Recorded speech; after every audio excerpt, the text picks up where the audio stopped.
In this video, I'm going to be showing you how you can create a Pokemon Go account. So open up Google, and then what you want to type in is you want to type create Pokemon account.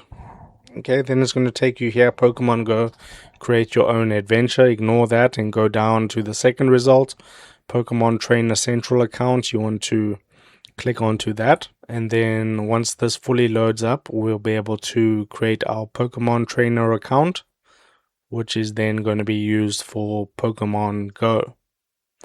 Okay, so you can see you can log in or create an account with Google.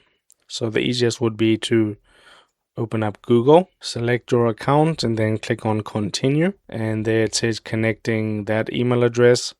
And then you can go and link an existing account or create an account with that email. If this helps you out, drop a like on the video and subscribe to my channel.